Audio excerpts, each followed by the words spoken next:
तो भाई last time पे हम लोग बात कर रहे थे आईज की। मैंने आपको बताया था 1 पेयर आई है जो आई ऑर्बिट के अंदर प्रेजेंट है। फिर मैंने आपको आई की लेयर्स बताई थी। आउटर मोस्ट थी स्क्लेरा, मिडिल वन थी कोरवाइड एंड इनर मोस्ट थी रेटिना। इनके बारे में हमने बहुत कुछ लिखा था। चलिए मैं थोड़ा सा बताता हूँ। तो पहला पॉइंट तो हमारा यही हो गया, कितनी होती है आई हमारी 1 पेयर। इनको हम आई ना करके आई बॉल कहते हैं, ये मैंने बोला था। उसके बाद जो आई होती है कहाँ प्रेजेंट है, आप बताओगे प्रेजेंट इन आई ऑर्बिट। कहाँ प्रेजेंट है बच्चों, आई ऑर्बिट में, यही बताया था मैंने। ठीक, फिर हमने डिस्कस किया था कि जो आई होती है इस पर 3 लेयर्स होती हैं। कितनी लेयर्स बताई थी बच्चे, 3 लेयर्स, और तीनों के नाम थे। फर्स्ट वन थी स्क्लेरा, इसको हम स्क्लेराइड भी कहते हैं। मिडिल वन थी कोरवाइड एंड इनर मोस्ट थी रेटिना। स्क्लेरा, कोरवाइड एंड रेटिना, ये 3 लेयर्स हमने डिस्कस की थी। ठीक है, अब इसके आगे हम बढ़ेंगे। अगर हम स्क्लेरा की बात करें बच्चों, किसकी, स्क्लेरा की, तो पहला पॉइंट तो यही हो गया, ये आउटर मोस्ट लेयर है। आउटर मोस्ट लेयर हो गई। दूसरा ये नॉन वेस्कुलर है। कैसी है, नॉन वेस्कुलर है, वाइट है और ओपेक है। यही बोला था ना, non vascular, white and opaque. Opaque का मतलब मैंने बताया था नॉन ट्रांसपेरेंट, मतलब ये क्लियरली दिखाई इसके आर पार नहीं देगा। इतनी बातें मैंने बताई थी। फिर स्क्लेरा से रिलेटेड मैंने आपको बताया था एक पॉइंट, कॉर्निया बताया था। कॉर्निया ये ट्रांसपेरेंट एंटीरियर मोस्ट पार्ट है। स्क्लेरा का ट्रांसपेरेंट एंटीरियर मोस्ट पार्ट होता है जिसको हम कॉर्निया बोलते हैं, और ये नॉन वेस्कुलर है। And due to its non vascular nature it can be easily transplanted in any other animals, sorry any other human, not animals. Clear. तो कॉर्निया की हम लोग बात कर रहे हैं, तो बात कर रहे हैं, देखिए भाई, तो ये है anterior most part, anterior most part है ऑफ आई। ठीक है, ये ट्रांसपेरेंट होती है, ट्रांसपेरेंट लेयर है। और ये कैसी बताई थी मैंने, नॉन वेस्कुलर। इसी वजह से इसको आसानी से ट्रांसप्लांट किया जा सकता है। तो हम लिख देते हैं due to its non vascular nature, non vascular nature it can easily transplanted। Clear हो गया। आगे बढ़े, तो ये कॉर्निया हो गया। इसके बाद नेक्स्ट लेयर हमने आपको बताई थी कोरवाइड। बच्चों जो कोरवाइड होता है ये मिडिल लेयर होती है। मिडिल लेयर कैसी बताई थी, पिगमेंटेड होती है, हाईली वेस्कुलर होती है। पिगमेंटेड है या कलरफुल है। हमारी जो आई में बीच में सर्किल मैंने बताया था, एक इनर सर्किल था प्यूपिल का, एक आउटर सर्किल था आइरिस का, ये कोरवाइड के ही पार्ट होते हैं। कोरवाइड में आगे की तरफ प्रेजेंट होते हैं और यही कलरफुल होते हैं। तो आपने देखा आई का कलर ब्राउन होता है, ब्लैक होता है, कुछ का हल्का सा येलोइश या ब्लूइश होता है। ठीक है ना, तो ये इसी की वजह से। तो पिगमेंटेड है एंड हाईली वेस्कुलर है। हाईली वेस्कुलर का मतलब क्या हुआ, ब्लड वेसल प्रेजेंट है। ठीक है, अगर वेस्कुलर है मतलब ब्लड वेसल होंगी और वो कुछ ना कुछ ट्रांसपोर्ट कर रहा होगा। ठीक है, ब्लड के बारे में हम पढ़ चुके हैं सर्कुलेटरी सिस्टम में। ठीक है, कोरवाइड के बाद हम बात करेंगे, कोरवाइड से ही आगे कोरवाइड वाला जो पार्ट होता है उसमें आगे की तरफ दिखाया था मैंने सीलियरी बॉडी, जिसमें बताया था सीलियरी मसल्स होती हैं। फिर उसी से जुड़े हुए आइरिस और सस्पेंसरी लिगामेंट बताए थे, और वहीं बीच में क्या था, लेंस। ठीक है, तो मैं उसके बारे में भी लिख देता हूँ यहाँ पे। ठीक है, तो हम बात कर लेते हैं कोरवाइड के बाद किसकी बात करेंगे, सीलियरी बॉडी। ठीक है था, सीलियरी बॉडी क्या था, ये कोरवाइड का एंटीरियर पार्ट था। ठीक है, और इसमें क्या प्रेजेंट थी, सीलियरी मसल्स। तो हम लिख सकते हैं एंटीरियर पार्ट है, एंटीरियर पार्ट ऑफ कोरॉइड, ये देखा था ना हमने। और इसमें क्या थी, ciliary muscles, have ciliary muscles, ये बताया था आपको। देन आफ्टर मैंने बताया था इसी से जुड़ी होती है सस्पेंसरी लिगामेंट और आइरिस। तो मैं लिख देता हूं have ciliary muscles, iris and suspensory ligament. Suspensory ligament का रोल क्या था बच्चों, connects lens and इनका काम था connect the lens with ciliary body. तो मैं यहां इसका फंक्शन भी लिख देता हूं, connect lens with ciliary body. Ciliary body, ये डायग्राम में हम सब कुछ देख चुके हैं, उसके आगे हम कंटिन्यू कर रहे हैं, ठीक है ना। लेंस को कनेक्ट कर रहे थे सीलियरी बॉडी से, कौन, आपके सस्पेंसरी लिगामेंट, ठीक है। और आइरिस जो होता था वो क्या करता था, वो अलाउ करता था कितना अमाउंट ऑफ लाइट अंदर एंटर करेगा, ठीक है। तो हम यहाँ पे कर सकते हैं आइरिस, हम यहाँ लिख सकते हैं, पहले लिखेंगे प्यूपिल। ये क्या है, एक स्मॉल अपर्चर है, अ स्मॉल अपर्चर कहाँ प्रेजेंट है, प्रेजेंट बिटवीन आइरिस, ठीक है, and in front of lens, A small aperture present between iris, और क्या बोल सकते हैं, present between iris and in front of lens, यही बताया था। यहीं से होते हुए लाइट अंदर एंटर करती है, जितना बड़ा प्यूपिल होगा लाइट उतनी ज्यादा एंटर करेगी, जितना छोटा होगा लाइट उतनी कम एंटर करेगी, ठीक है। और आइरिस ये करती है, अलाउ करती है, allow the entry of light, मतलब लाइट की एंट्री को अलाउ करेगी, and the entry of light depends on the movement of iris. अगर आइरिस ज्यादातर एरिया प्यूपिल का घेर लेगी तो प्यूपिल छोटा हो जाएगा और लाइट अंदर कम जाएगी। अगर आइरिस स्प्रेड हो जाएगी, मतलब रिलैक्स हो जाएगी, तो उसमें क्या होगा, प्यूपिल छोटा हो जाएगा, लाइट अंदर कम एंटर करेगी। क्लियर हो गया, आगे बढ़े। चलिए, तो सीलियरी बॉडी, प्यूपिल, आइरिस, ये सब कुछ हमने पढ़ लिया। इसके बाद हम देखेंगे लेंस की तारीफ में कुछ बोल देते हैं। लेंस कैसा है, पहला बाइकॉन्वेक्स, बाइकॉन्वेक्स या biconcave, very good, crystalline. Next fluid filled, और कैसा होता है, ट्रांसपेरेंट, यही बताया था। और मैंने बोला था ट्रांसपेरेंट है, ये दोनों तरफ सीलियरी बॉडी से किससे जुड़ा है, सस्पेंसरी लिगामेंट के थ्रू, इसी से होते हुए लाइट अंदर आई बॉल में एंटर कर रही है, ठीक है ना, ये भी क्लियर हो गया।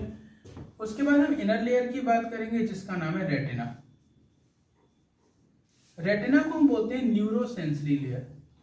क्या बोलते हैं बेटा, न्यूरोसेंसरी लेयर होती है, कौन, रेटिना, ठीक है। अब रेटिना सिंगल लेयर नहीं होती, इसमें कई सारी लेयर्स प्रेजेंट होती हैं। रेटिना सिंगल लेयर नहीं होती, इसमें कई सारी लेयर्स होती हैं, उनका सीक्वेंस मैं आपको बताता हूँ। तो रेटिना कितनी लेयर्स मोटी है, 3 लेयर, और वो 3 लेयर कैसी हैं, सबसे पहले बाहर की तरफ होती हैं गैंग्लियोनिक सेल्स, गैंग्लियोनिक सेल्स, तो मतलब गैंग्लियोनिक सेल से मिलकर बनी है लेयर। दूसरी लेयर कौन सी सेल से बनी है, तो आप बताओगे बाइपोलर न्यूरॉन, बाइपोलर न्यूरॉन से मिलकर एक बनी है। तीसरी कौन सी सेल से जिनसे लेयर बनी, थर्ड वाली, तो वो है आपकी फोटो रिसेप्टर सेल। और बच्चों ये बात आपको याद रखनी है, इनका सीक्वेंस क्या है। तो जो 3 लेयर से में डिवाइड होती है रेटिना, उसमें सबसे पहली कौन सी है, गैंग्लियोनिक सेल, उसके बाद बाइपोलर न्यूरॉन, और उसके बाद फोटो रिसेप्टर, ठीक है ना। चलिए, उसके बाद आप क्या देखोगे, फोटो रिसेप्टर सेल्स। और ये जो फोटोरिसेप्टर सेल है ये दो टाइप की हैं, एक होती है रॉड सेल और एक है कोन सेल। रॉड सेल और कोन सेल, ये क्या है, दो टाइप की रॉड सेल और कोन सेल है, इनको फोटोरिसेप्टर सेल कहते हैं, रेटिना के अंदर प्रेजेंट होते हैं। क्लियर हो गया? अब आगे देखेंगे।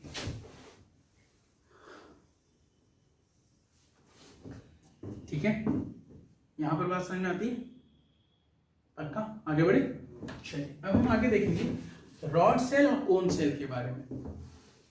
देखिए एक तरफ मैं लिख देता हूं रॉड्स और एक तरफ लिख देते हैं कोन्स।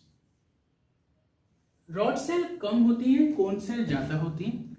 रॉड का काम होता है डिम लाइट में विजन बनाना, हम कम लाइट में भी देख सकते हैं। ये किसकी वजह से हो पाता है? रॉड सेल की वजह से। और हम ब्राइट लाइट में देख पाते हैं, वो होता है कोन की वजह से। कोन का काम केवल ब्राइट लाइट में दिखाना ही नहीं होता, कलर रिकॉग्नाइजेशन भी होता है। Red, green, yellow, pink, purple, ये जितने भी कलर हम देखते हैं ये सारे किसकी वजह से हम देख पाते हैं? कोन सेल की वजह से। ऐसे ही rods not only responsible for night या dim light vision, responsible for recognition of shape and size.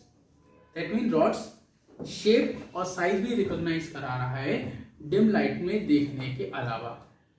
Clear हो गई बात? तो रॉड्स के काम कितने हो गए? शेप, साइज रिकॉग्नाइज कराना और डिम लाइट में विजन बनाना। कोन का काम हो गया ब्राइट लाइट में विजन बनाना और कलर रिकॉग्नाइजेशन कराना। कोन बहुत कम है इन कंपेयर टू रॉड के, तो बता देता हूं कितने हैं, कौन है। तो देखिए कोन सेल होती है लगभग 6 to 7 मिलियन। कितनी होती है? 6 to 7 मिलियन, जबकि ये होती है 120 मिलियन। ठीक है, इनमें पिगमेंट प्रेजेंट होते हैं। रॉड सेल में ही पिगमेंट होते हैं और कोन सेल में ही पिगमेंट होते हैं। कौन से पिगमेंट है? कोन सेल में होता है इसमें होता है रोडोप्सिन। इसमें कौन सा पिगमेंट होता है? रोडोप्सिन पिगमेंट है। और इसमें होता है आयोडोप्सिन। आयोडोप्सिन पिगमेंट। ये दो टाइप के पिगमेंट्स आपको देखने को मिलेंगे रॉड्स में और कोन्स में। क्लियर हो गया? फिर हम आगे देखेंगे रोडोप्सिन और आयोडोप्सिन पिगमेंट।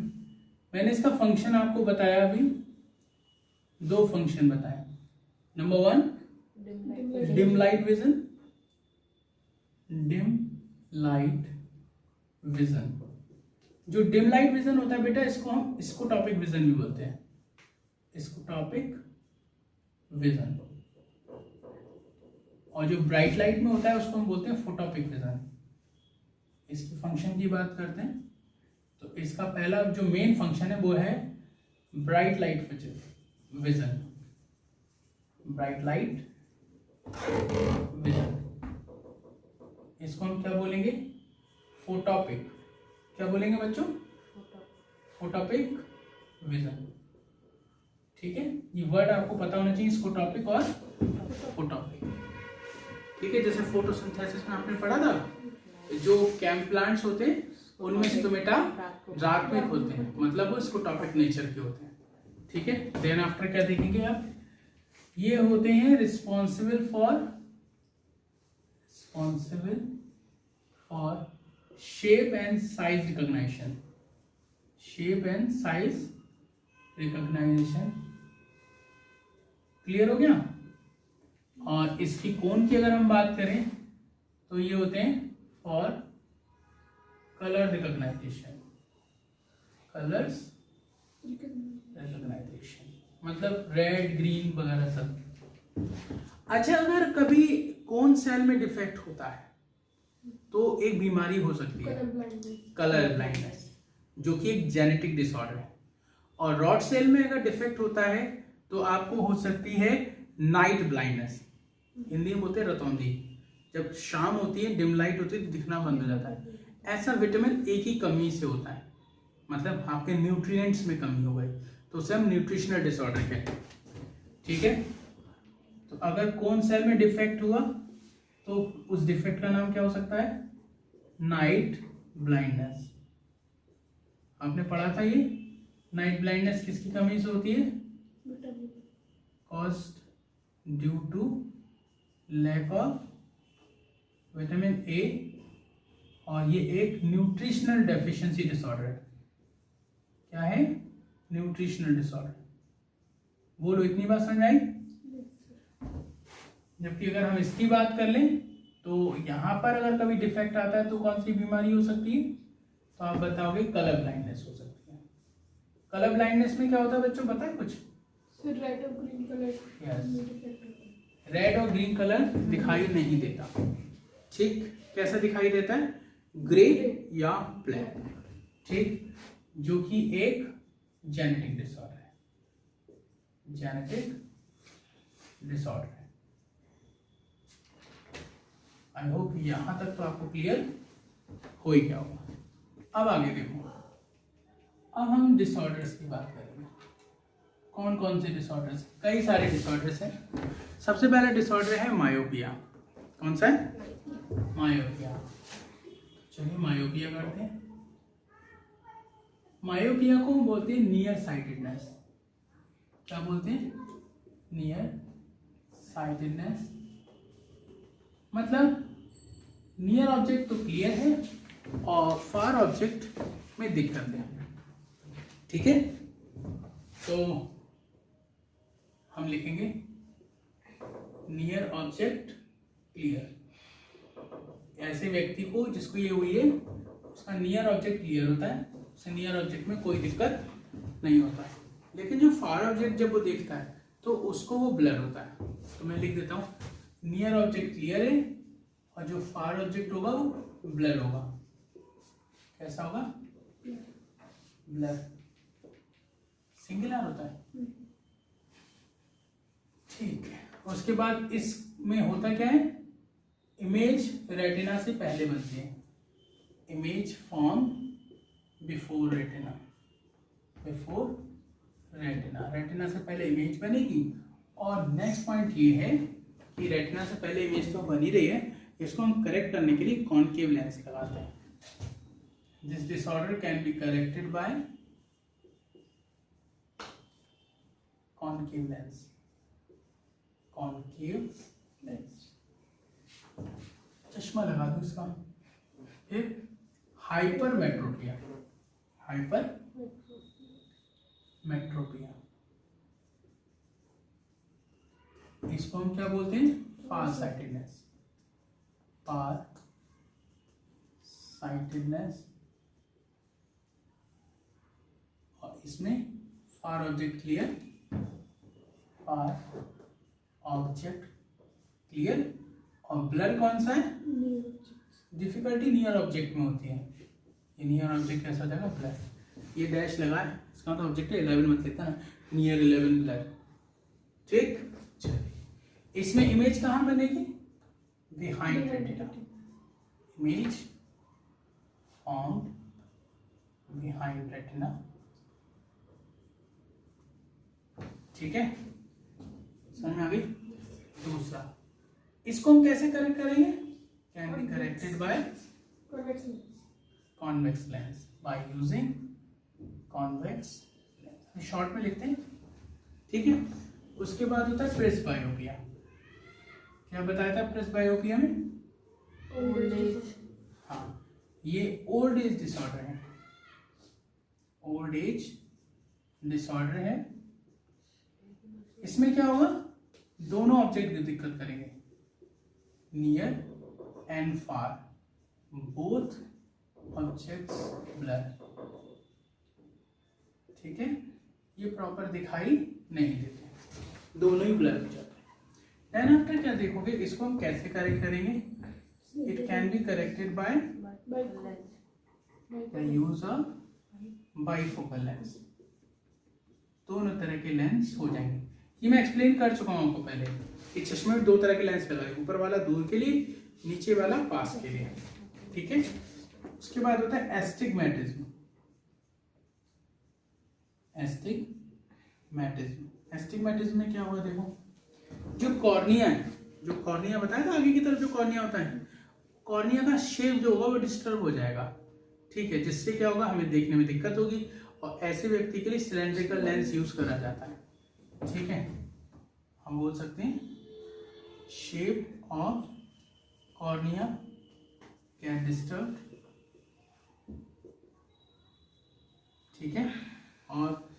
कैसे करेक्ट करेंगे इसको? Can be corrected by using cylindrical lens. Cylindrical lens. Cylindrical lens. तो हम एस्टिग्मेटिस को ऐसे देख सकते हैं, इसको ऐसे ठीक कर सकते हैं। यहाँ तक क्लियर हो गया। इसके बाद एक होता है कैटरेक्ट, उसमें लेंस ओपेक हो जाता है, ठीक है, और उसको सर्जरी के थ्रू ठीक करते हैं, ठीक है। कैटरेक्ट, इसको हम व्हाइट मोतियाबिंद कहते हैं। कैटरेक्ट क्या बोलते हैं? सफेद मोतियाबिंद, व्हाइट व्हाइट स्पॉट आ जाता है क्योंकि लेंस पर फैट डिपॉजिट हो जाता है, ठीक है। लेंस बिकम ओपेक, और इसको हम कैसे ठीक करेंगे? Can be corrected bye surgery. Surgery के थ्रू हम इसको ठीक करेंगे। फिर होता है ग्लूकोमा। ग्लूकोमा बताया ना, इसको काला मोतियाबिंद या ब्लैक मोतियाबिंद कहते हैं। रीजन क्या है कि जो ग्लूकोमा बीमारी होती है, इसमें स्क्लेम कैनाल जो मैंने पढ़ाई थी, ठीक है, वो ब्लॉक हो जाती है। स्क्लेम कैनाल ब्लॉक हो जाएगी, उससे क्या होगा? यस, एक्वस ह्यूमर वापस नहीं जा पाएगा और वही इंक्रीज होता जाएगा, और एक्वस ह्यूमर का अमाउंट बढ़ने से रेटिना पे प्रेशर पड़ेगा, रेटिना डैमेज होगी, हम ब्लाइंड हो जाएंगे, ठीक है। चलिए हम क्या बोलेंगे? Caused due to blockage of Schlemm canal. Schlemm canal, उसकी वजह से क्या होगा? अमाउंट इंक्रीज हो जाएगा एक्वस ह्यूमर का, amount of aqueous humour increase, और उससे क्या होगा? प्रेशर इंक्रीज हो जाएगा, pressure increase on retina, increase on retina, retina damage हो जाएगी, retina get damaged, blindness caused, blindness caused, व्यक्ति ये अंधा हो जाएगा। क्लियर हो गया? आगे देखें। इसके बाद आप क्या देखोगे? आप देखोगे स्क्विंट। स्क्विंट में मैंने क्या बताया? भैंगापन कहते हैं। किस वजह से होता है? हाँ, ये जो आई मसल्स होती हैं, रेक्टस मसल और ऑब्लिक मसल, उनका साइज इंक्रीज या डिक्रीज हो जाने से होता है। Abnormal size of I muscle can cause disturbance of the centre of I. Eye ball का जो सेंटर है वो डिस्टर्ब हो जाता है और एक बीमारी होती है स्क्विंट, ठीक है। तो हम एक लाइन में अगर लिखना चाहें तो ये लिख सकते हैं, caused due to abnormal size of eye muscles, center of eyeball disturb, center of eyeball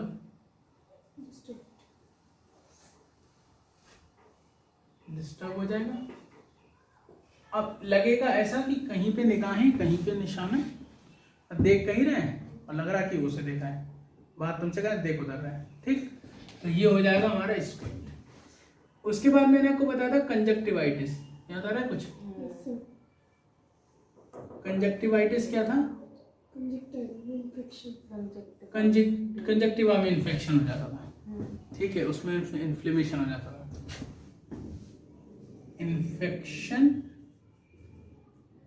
in conjunctiva, infection in conjunctiva. और कंजक्टिवा हमारी बॉडी की सबसे पतली लेयर होती है, thinnest membrane of the body. हमारे शरीर की सबसे पतली लेयर जो होती है वो है आपकी कंजक्टिवा। क्लियर हो गया? कोई दिक्कत? तो ये हमारे डिसऑर्डर्स आई के कंप्लीट। आप पढ़ेंगे ईयर, जैसे आई एक रिसेप्टर ऑर्गन था, उसको बोलते थे फोटो रिसेप्टर, क्योंकि वो लाइट के लिए सेंसिटिव था।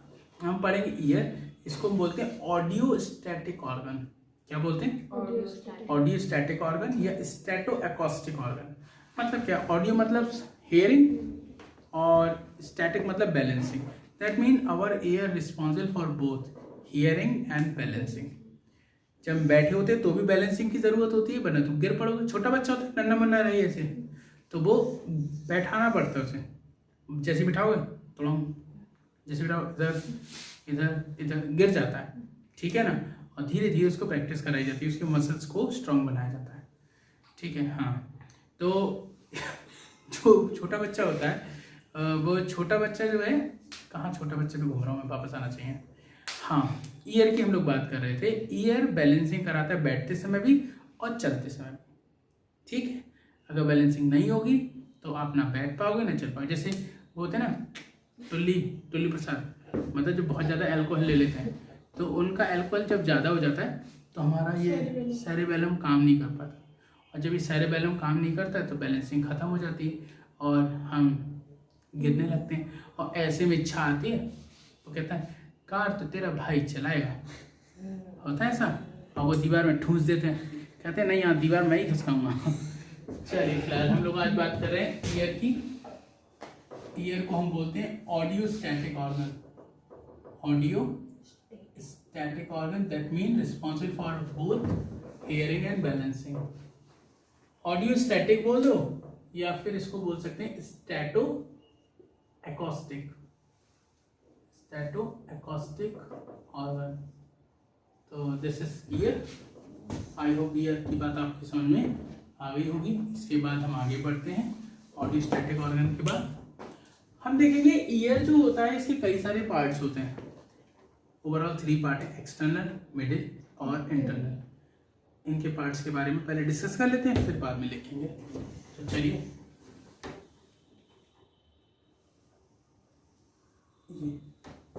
ईयर का ये पहला पार्ट है, इसको हम बोलते हैं पियर, पिन्ना, ठीक। इस पिन्ना के बाद यहाँ पर होती है कैनाल, इसको हम एक्सटर्नल ऑडिटरी कैनाल कहते हैं। क्या बोलते हैं? एक्सटर्नल ऑडिटरी कैनाल, जो कि सिग्मॉइड शेप होती है या कह सकते हैं एस शेप होती है, ठीक है। इसमें यहाँ पर एक मेम्ब्रेन होती है, उसे टिम्पैनम या टिम्पैनिक मेम्ब्रेन कहते हैं, ठीक है। उसके बाद यहाँ होता है मिडिल ईयर, ठीक। यहाँ पर आपको 2 विंडो दिखाई देंगी, ओवल विंडो और राउंड विंडो, ये मिडिल ईयर। उसके बाद होता है इंटरनल ईयर, कुछ इस तरह से, ठीक।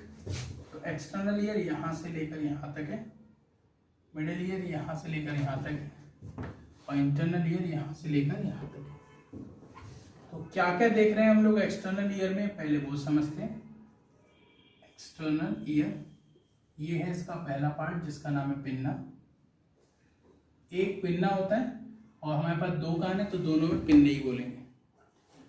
उसके बाद ये कैनाल है, इसका नाम है एक्सटर्नल ऑडिटरी कैनाल। आपको लिखा हुआ मिल सकता है external auditory meatus, external auditory canal या एक्सटर्नल ऑडिटरी मीटर्स, ये नाम आपको लिखा हुआ मिल सकता है, ठीक है। उसमें आप क्या देखेंगे, यहाँ पे एक मेम्ब्रेन होती है, इसका नाम होता है टिम्पैनम या टिम्पैनिक मेम्ब्रेन, टिम्पैनम भी कह सकते हैं, टिम्पैनिक मेम्ब्रेन कह सकते हैं। और टिम्पैनिक मेम्ब्रेन को हम बोलते हैं ईयर ड्रम। ईयर ड्रम बोले तो कान का पर्दा, क्या बोलते हैं बच्चों? कान का पर्दा, ठीक है। समझ में आ गई? यहाँ पर आपको बहुत सारे हेयर मिलेंगे, ठीक है। आप इसकी चुटिया बना सकते हो, ठीक है। हेयर है आपके। उसके बाद यहाँ पर आपको कुछ ग्लैंड्स ही मिलेंगी, उनका नाम होता है सेरेमिनस ग्लैंड। क्या नाम होता है बच्चों? सेरेमिनस ग्लैंड, जो कि सेरेमिन बनाते हैं। सेरेमिन क्या होता है? Ear wax. क्या होता है? Ear wax. तो देखो, कान के अंदर गंदगी ना जाए तो उसको इसी कैनाल में रोक लिया जाएगा। आपके ईयर के अंदर डस्ट वगैरह गंदगी अंदर ना जाए, तो उसको कौन रोक लेगा? यही हेयर और सेरेमिनस ग्लैंड का सेरेमिन, दैट इज ईयर वैक्स। ये क्या करते हैं? कान के अंदर गंदगी जाने से रोकते हैं। फिर ये कान का पड़ता है, ये एक्सटर्नल और मिडिल ईयर के जंक्शन पे प्रेजेंट है। कहाँ प्रेजेंट है? एक्सटर्नल और मिडिल ईयर। यहाँ पे मैं मिडिल ईयर बना देता हूँ। ये है आपका मिडिल ईयर। मिडिल ईयर में आपको 3 बोन्स देखने को मिलती हैं, मैलियस, इनकस, स्टेप्स। ठीक है,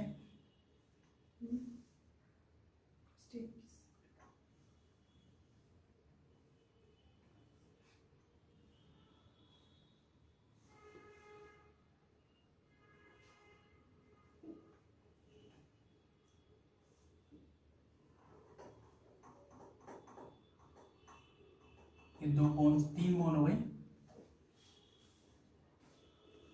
ये मैं आपको पढ़ा चुका हूँ पहले, जब मैंने स्केल पढ़ाई थी। स्केलेटन वाले सिस्टम में हमने पढ़ी थी।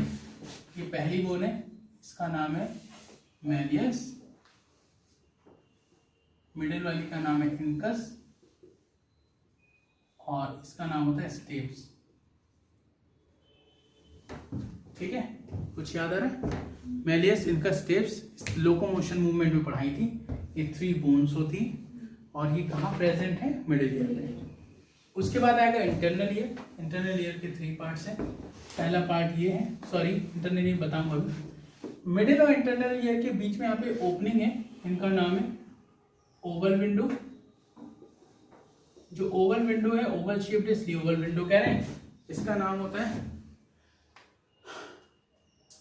फेनेस्ट्रा ओवैलिस। ये है राउंड विंडो, यहां लिखना है, ये है राउंड विंडो। इसको हम बोलते हैं fenestra rotundus. Fenestra rotundus, rotundus. ये फेनेस्ट्रा रोटेंडस है और ये है फेनेस्ट्रा ओवैलिस।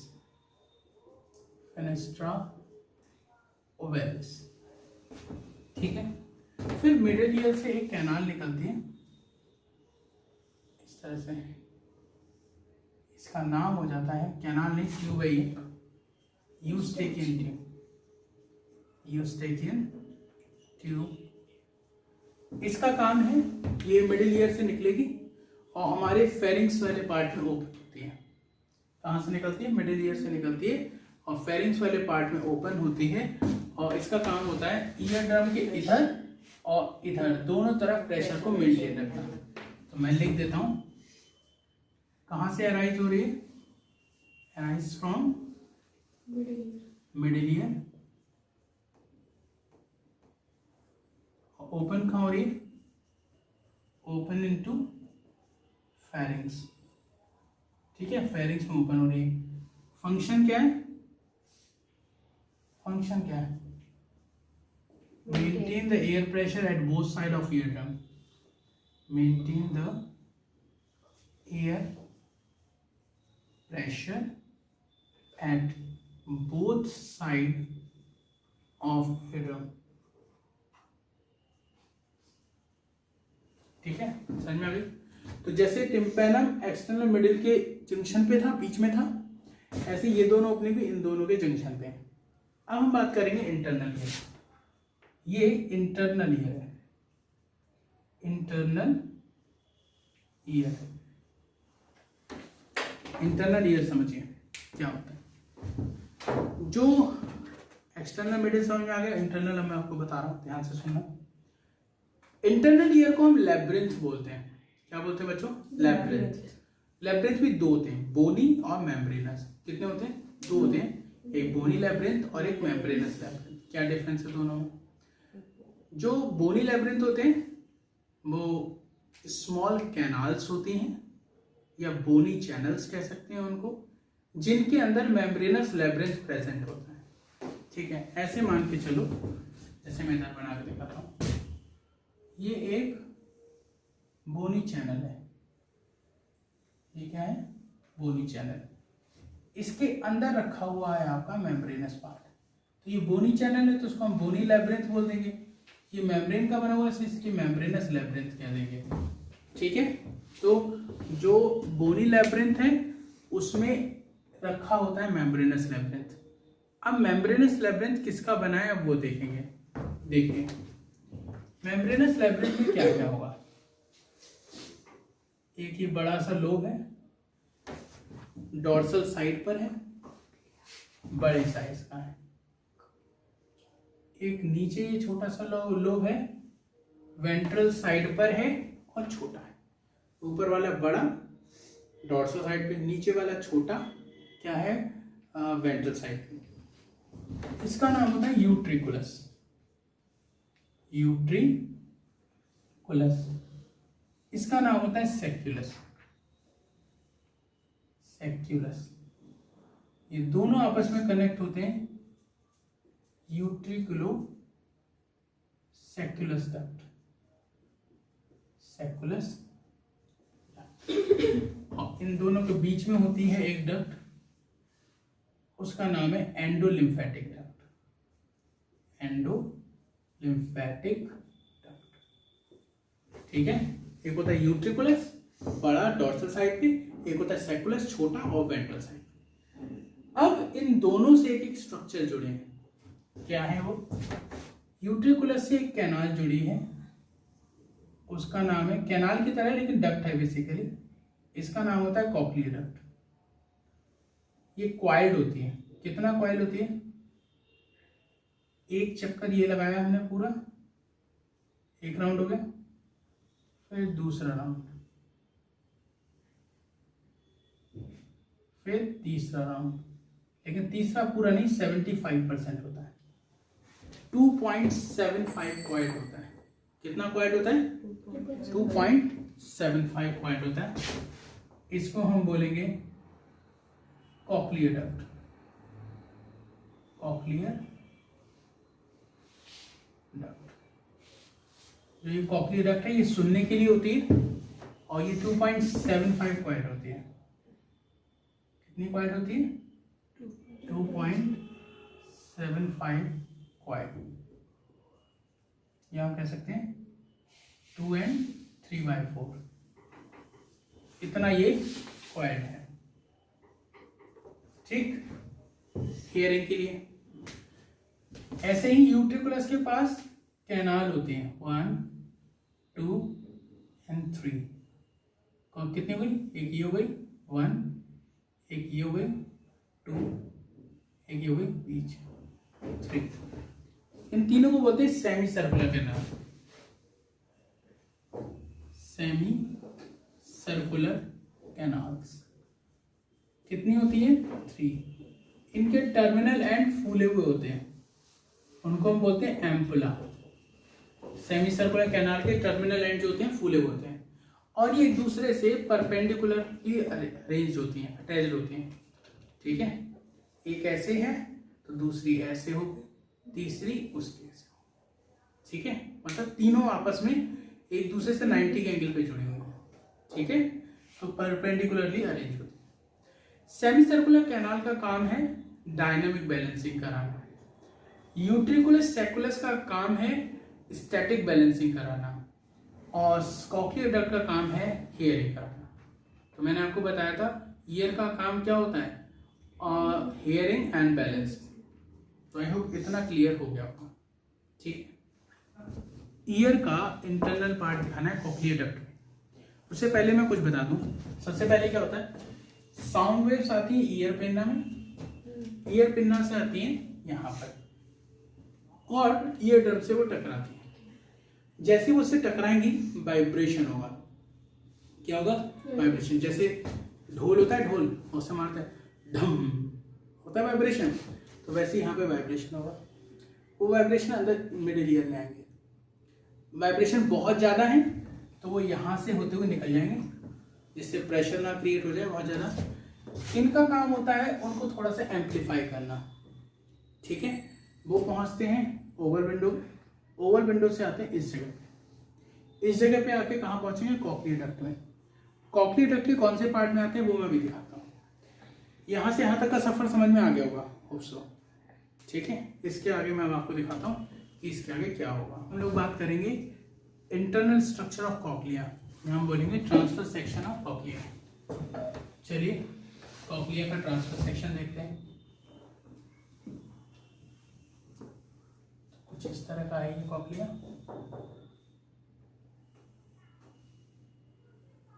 बुक में तो अलग तरीके का बना है, मैं आपको इस तरह का बना के दिखा रहा हूँ।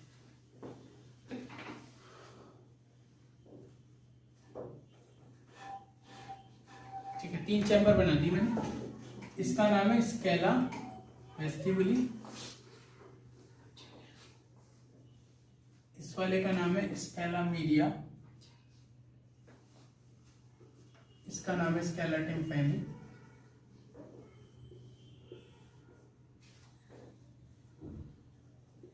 ठीक है।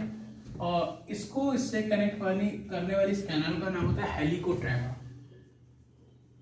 हेलिकोट्रेमा कैनाल, जो स्केला वेस्टिबुली को मीडिया से, स्केला वेस्टिबुली को स्केला टिम्पैनी से कनेक्ट कर रही है। कौन? हेलिकोट्रेमा। अब बात आती है इन दोनों को कौन सेपरेट करेगा, यहाँ से क्वेश्चन है, इन दोनों कौन सेपरेट करेगा, यहाँ से क्वेश्चन है। ये है बेस पर, तो basilar membrane, basilars membrane separates media and tympani. This is Reissner's membrane, Reissner's membrane separates scala vestibuli, scala media, correct। उसके बाद यहाँ पे एक मेम्ब्रेन होगी, इसका नाम है टेक्टोरियल मेम्ब्रेन, टेक्टोरियल मेम्ब्रेन। और इस टेक्टोरियल मेम्ब्रेन वाली जगह पर आपको कुछ सेंसरी ऑर्गन दिखाई देंगे। इनमें हेयर सेल्स भी होती हैं और इन सारे सेंसरी ऑर्गन को कहा जाता है ऑर्गन ऑफ कॉर्टाई। क्या बोलते हैं? Organ of Corti. और यहाँ पर बहुत सारी नर्व्स आपको दिखेंगी निकलती हुई, जिनका नाम होता है ऑडिटरी नर्व्स, ऑडिटरी नर्व्स। ठीक है, आप समझ लीजिए। आखिरी सबसे पहले ईयर पिन्ना, ईयर पिन्ना से कहाँ आएगी साउंड वेव्स, मिडिल को extra auditory canal, then tympanum, vibration होंगे, वो मिडिल ईयर में जाएगी और बोन्स उसको एम्पलीफाई करेंगे। फिर वहाँ से फेनेस्ट्रा ओवैलिस, फेनेस्ट्रा ओवैलिस से स्केला वेस्टिबुली, यहाँ से होती हुई स्केला टिम्पैनी, देन स्केला मीडिया। जब स्केला मीडिया में वो वाइब्रेशन आएंगे तब यहाँ पे जो टेक्टोरियल मेम्ब्रेन है और जो ऑर्गन ऑफ कॉर्टाई है एक दूसरे पर के कांटेक्ट में आएंगे। ठीक है, जो हेयर सेल है वो इस तरह से बेंड हो जाएंगी और जो टेक्टोरियल मेम्ब्रेन है वो इस तरह से फ्लैप करेगी। उससे क्या होगा, इम्पल्स जनरेट होगी और जो इम्पल्स जनरेट होगी वो इससे होते हुए ब्रेन में जाएगी। ब्रेन के इस पार्ट में जिसे हम टेम्पोरल रीजन कहते हैं और सुनाई देगी। फिर से देखो, यहाँ पर पहुँची, यहाँ से होते हुए यहाँ पर पहुँची वाइब्रेशन, वो पहुँचेंगे मीडिया में। फिर ये हेयर सेल बेंड होंगी, टेक्टोरियल मेम्ब्रेन फ्लैप करेगी, इम्पल्स जनरेट होगी और वो इम्पल्स यहाँ से नर्व से होते हुए ब्रेन में पहुँचेगी और हमें ब्रेन के टेम्पोरल रीजन की वजह से सुनाई देगा। क्लियर हो गया? ठीक है, तो ये हुआ इसका मैकेनिज्म। अब हमें कुछ फ्लूइड के बारे में पता होना चाहिए। स्केला वेस्टिबुली में फ्लूइड होता है पेरिलिम्फ, ठीक है। स्केला मीडिया में होता है एंडोलिम्फ और स्केला टिम्पैनी में अगेन पेरिलिम्फ। ये दो ही तरह के फ्लूइड होते हैं जो यहाँ पे आपको ईयर में मिलेंगे। ठीक है, तो क्या है पेरिलिम्फ, एंडोलिम्फ, पेरिलिम्फ। याद रखने का तरीका है पैप, पीपी पैप। पैप क्या है? एक स्कूटी आती थी टीवीएस की, वो पैप नाम था उसका, टीवीएस पैप। ठीक है, तो उससे हम याद रख सकते हैं, फॉस्फोइनॉल पाइरुवेट से याद कर सकते हैं पैप। ठीक है, दूसरा आपसे पूछे मेम्ब्रेनस लेब्रिंथ, क्या है?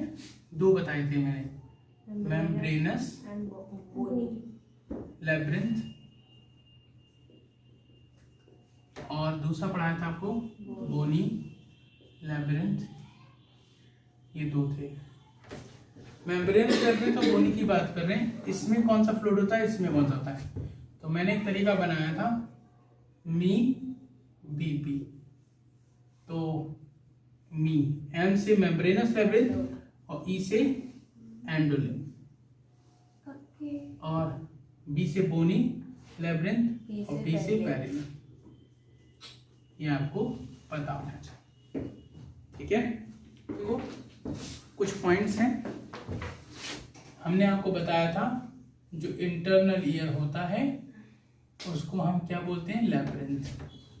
इंटरनल ईयर को हम क्या बोलते हैं, लेब्रिंथ। और लेब्रिंथ के दो पार्ट थे, एक था बोनी लेब्रिंथ, और जो बोनी लेब्रिंथ था ये बोनी चैनल थी जिनके अंदर क्या प्रेजेंट था, मेम्ब्रेनस लेब्रिंथ। और जो मेम्ब्रेनस लेब्रिंथ था उसके पार्ट्स थे, वो देखिए मेम्ब्रेनस लेब्रिंथ। इसमें आप क्या देखोगे, इसके अंदर आपको मिलेगा दो पार्ट। इसमें होता था वेस्टिबुलर पार्ट और सेकंड था cochlear duct. Cochlear duct, cochlear duct किस लिए थी, और हियरिंग, सुनने के लिए। और वेस्टिबुलर पार्ट था फॉर बैलेंसिंग। इसके भी दो पार्ट थे, otolith and semi circular canal. इसके दो पार्ट थे, otolith and semi circular canal. जो ओटोलिथ है इसमें आता है यूट्रिकुलस एंड सेकुलस, ठीक है, यूट्रिकुलस एंड सेकुलस। अब जो सेमी सर्कुलर कैनाल है, मैंने आपको बताया था सेमी सर्कुलर कैनाल कितनी होती है, 3। और ये कैसी होती है, परपेंडिकुलर टू ईच अदर, मतलब 90 के एंगल पर जुड़ी होती है, परपेंडिकुलर, ठीक है, टू ईच अदर। एक चीज, दूसरी बात जो आपको याद रखनी है वो ये है, जो 3 सेमी सर्कुलर कैनाल है इनके किनारे वाले एंड फूले होते हैं, एम्पुला होते हैं। उन एम्पुला के अंदर हेयर लाइक स्ट्रक्चर होता है, उसका नाम होता है क्रिस्टा। तो पूरा नाम होगा क्रिस्टा एम्पुलरिस, ठीक है। तो मैं लिख देता हूं, have Crysta ampullaris, Crysta ampullaris, ठीक है। और this Crysta ampullaris is responsible for dynamic balancing, dynamic balancing, ठीक। ऐसे ही मैंने आपको पढ़ाया था यूट्रिकुलस एंड सेकुलस, ये स्टैटिक बैलेंसिंग के लिए होते हैं, यूट्रिकुलस एंड सेकुलस। इन दोनों को मिलाकर हम क्या कहेंगे, ओटोलिथ। इनके पास होता है मैकुला, हैव मैकुला, और मैकुला में भी हेयर सेल होते हैं, ये होते हैं फॉर स्टैटिक बैलेंसिंग। इनका काम होता है स्टैटिक बैलेंसिंग कराना, ठीक। इसमें भी हेयर सेल होती है, यहाँ भी हेयर सेल है, और ऑर्गन ऑफ कॉर्टाई में भी हेयर सेल होती हैं। तो ये पूछा जा सकता है हेयर सेल कहाँ कहाँ है, organ of Corti, macula and Crysta. अब इंपॉर्टेंट पॉइंट, 3 वर्ड हैं, एक है मैकुला, एक लास्ट क्लास में पढ़ाया था मैकुला लूटिया, और एक पढ़ाया था मैकुला डेंसा। क्या होते हैं तो आप बताओ। मैकुला यूट्रिकुलस में होता है स्टैटिक बैलेंसिंग के लिए, मैकुला लूटिया आई के येलो स्पॉट को बोलते हैं, जिसका सेंटर पार्ट फोविया होता है, जहाँ पे सबसे अच्छी इमेज बनती है। और जो मैकुला डेंसा होता है वो नेफ्रॉन वाले चैप्टर में पढ़ाया था, और उसका काम क्या था, चेजिए बनाना, जुक्स्टा ग्लोमेरुलर एपरेटस बनाना। वो रेनिन सिक्रीट करके क्या कर रहा था, जीएफआर को इंक्रीज कर रहा था, ठीक। ये हमें तीनों वर्ड पता होने चाहिए, macula, macula densa and macula लूटिया, अच्छे से आना चाहिए, ठीक है। ईयर की मैकेनिज्म आपको पढ़ ली। तो यहाँ पे चैप्टर फिनिश होता है। इसके आगे हम नेक्स्ट वीडियो में